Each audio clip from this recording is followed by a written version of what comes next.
Rare of the rarest person Bollywood में जिसके कोई भी अफेयर नहीं सुनाई पड़े। अगर मुझे इमरान हाशमी पसंद है, लोग दिमाग कहीं और लेके जाएंगे। मैं उनकी लाइफ से सीख रही हूँ।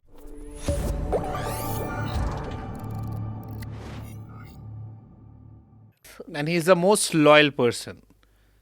He is the only person, rare of the rarest person Bollywood में जिसके कोई भी अफेयर नहीं सुनाई पड़े। मैंने 2 बार उनका पॉडकास्ट किया, रिसेंटली मैं कश्मीर में भी हम गए थे।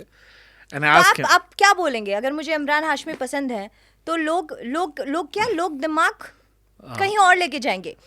लेकिन मैं उनकी लाइफ से सीख रही हूँ। मैंने पूछा था इमरान हाशमी से कि एक तरफ चुम्बन देवता होना और एक तरफ मोस्ट लॉयल इंसान होना, तो he is a gem of person. Yes, एक भी अफेयर नहीं। आप बाकी बॉलीवुड के कोई भी एक्टर का नाम डाल दो गूगल पे, आपको पता लग जाएगा। ऐसे ही सेम संजय दत्त से भी मैं बहुत कुछ सीखती हूँ। क्या जर्नी रही है उनकी। हार नहीं मानी उन्होंने। ठीक है, मैं यहाँ पे बॉडी काउंट की बात नहीं कर रही हूँ। हाँ, ऑफ कोर्स मैं यहाँ बात नहीं कर रही हूँ उस चीज हाँ, बट एज अ पर्सन आप बात करें जो जिंदगी में उतार चढ़ाव देखे हैं, जिस बंदे ने हार नहीं मानी। और आज भी आप देखो, आज भी उसी ओरे से आगे आता है वो बंदा कि ठीक है, चलता है तो दिल थम जाता है कि क्या चाल है इसकी। मतलब कुछ ना कुछ है। हाँ। तो आप जिंदगी से सीखते हो। आप अभी हमारी जो इंडस्ट्री है, फिल्म इंडस्ट्री, गाने जो हम कर रहे हैं काम, ये सिर्फ एक एंटरटेनमेंट है ना। लेकिन आप रियल में सामने वाले पर्सन से क्या सीख रहे हो, वही तो सीख है। तो क्यों पसंद है, किस लिए पसंद है, उसका कारण होना चाहिए। तो हाँ, मुझे दोनों बंदे बहुत पसंद है। मैंने एक जेलर का इंटरव्यू किया था अभी, तो उन्होंने मुझसे कहा कि जितने भी डॉन गुंडे आते हैं वो सब संजय दत्त को अपना आइडल मानते हैं। अच्छा। और उनकी बात बिल्कुल नहीं टालते। नहीं, मैं डॉन अगर गुंडी अगर नहीं हूँ। अगर बाबा फोन कर दें कि छोड़ दो, हाँ। तो बड़े से बड़ा डॉन छोड़ देगा। ये तो अच्छी इस बात लेवल पे उनका रिस्पेक्ट करते हैं वो। नहीं, ये तो मुझे नहीं पता था कि सबके आइडल संजय दत्त है। बढ़िया बात है ये तो। ठीक है, कभी बाबा से मिलना हुआ तो मैं कहूंगी फिर। तो आपको कोई मैटर वेटर फंसे तो फोन करवा देना। नहीं, मेरा कोई मैटर वेटर नहीं फंसेगा। मैं ऐसे मैटरों में ही नहीं फंसती। मैं नहीं फंसती ऐसी चीजों में। सॉलिड बॉडी या तेरी आँखें काजल, अगर एक चुनना हो? आँखें का काजल। क्यों? गाना 5 साल पहले रिलीज हो रखा है।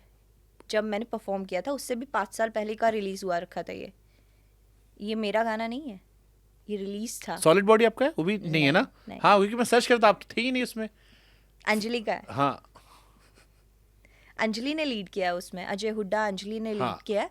राजू पंजाबी और शिनम कैटलिक ने गाया वो। हाँ, आपके बारे में जब पढ़ो तो सॉलिड बॉडी लिख के आता है, पहला गाना हिट हुआ।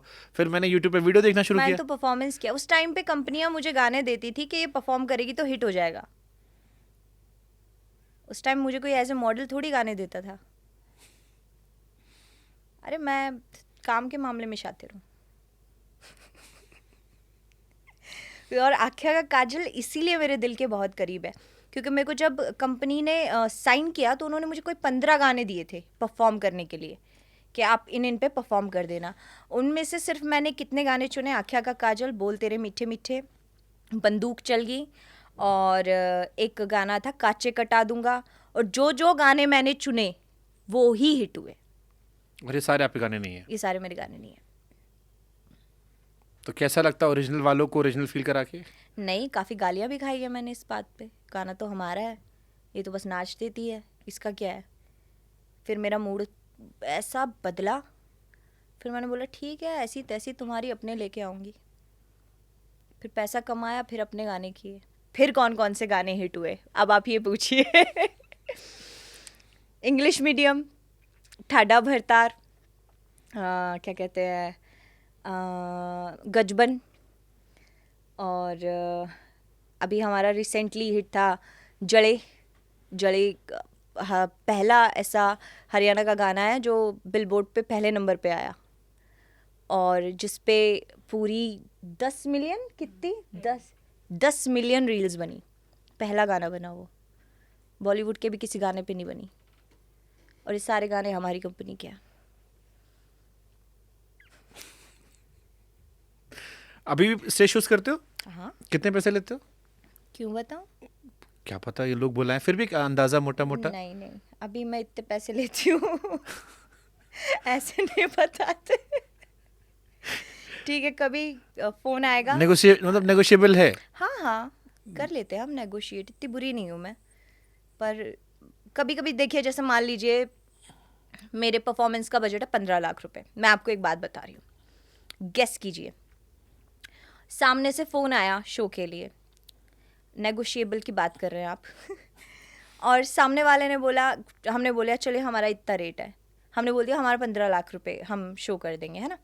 सामने वाले ने बोले जी हमारा तो 5 लाख ही बजट है। कहाँ तक नेगोशिएट कर लोगे आप?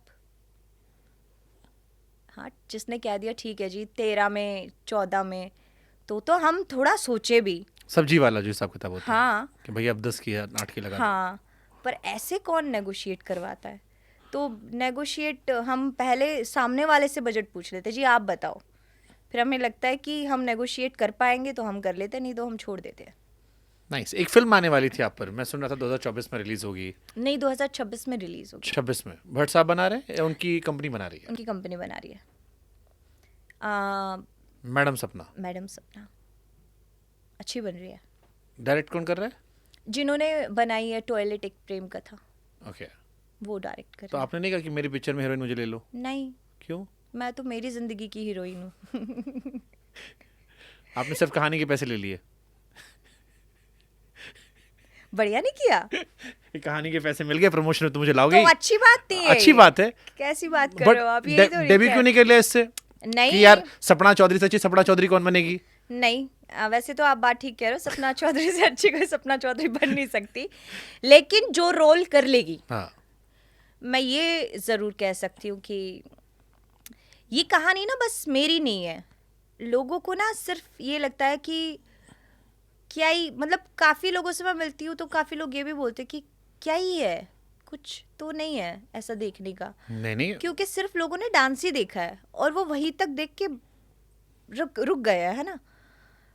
पर उसके पीछे हुआ क्या क्या है, सहन क्या क्या किया है, बर्दाश्त क्या क्या किया है, वो मुझे लगता है हर औरत करती है, हर लेडी।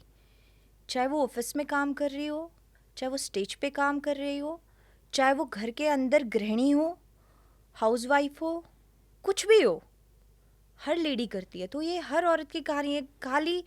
खाली आप इसको इस नज़रिए से मत देखिए सपना चौधरी की कहानी है, नहीं। मैं तो पूरा विजुलाइज कर रहा था, बचपन में घटनाएं, तवेले में मेकअप लेना फिर वापस जाना। अगर आप विजुलाइज करो तो अच्छा, मतलब स्टोरी अच्छी चुनी मैं है। हमेशा जब स्क्रिप्ट लिखी जा रही थी तो मेरी, किसने अप्रोच किया था आपको? भट्ट साहब की टीम से?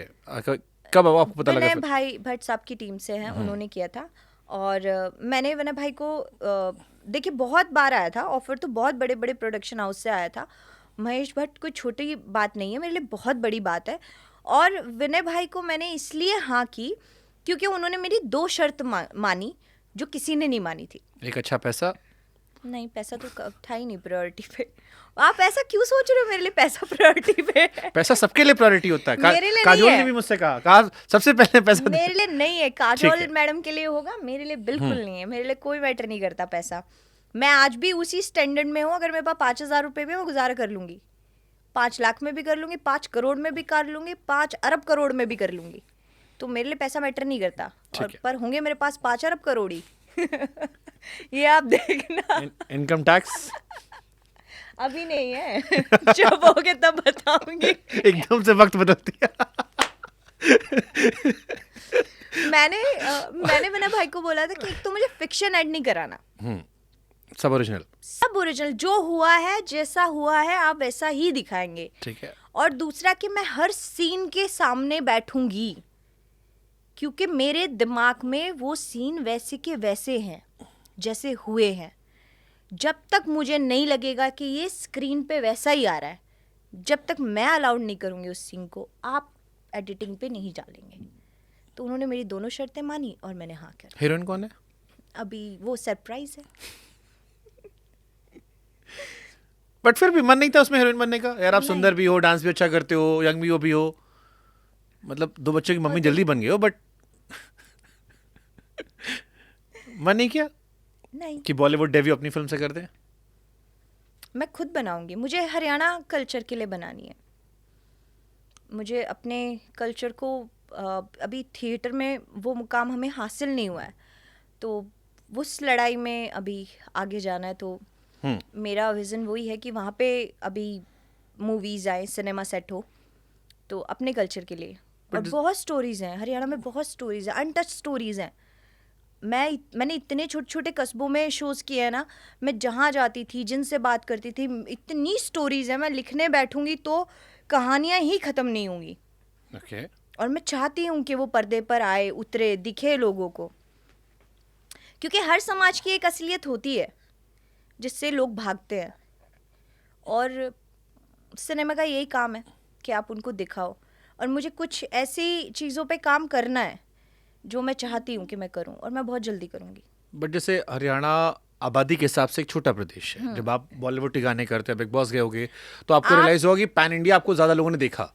उस कॉन्टेक्स्ट में पूछा था मैं कि नहीं, मुझे कोई वैसा नहीं है। हाँ, मैं और मूवीज़ में काम करूँगी, ऐसा नहीं है। बड़े OTT प्लेटफॉर्म से मुझे ऑफ़र्स आए हैं, और बहुत अच्छे अच्छे प्रोडक्शन हाउस से मुझे ऑफ़र आए हैं हिंदी, और मैं हिंदी करूँगी। मैं ऐसा नहीं, मना नहीं कर रही, मुझे हिंदी काम करना है, मैं करूँगी।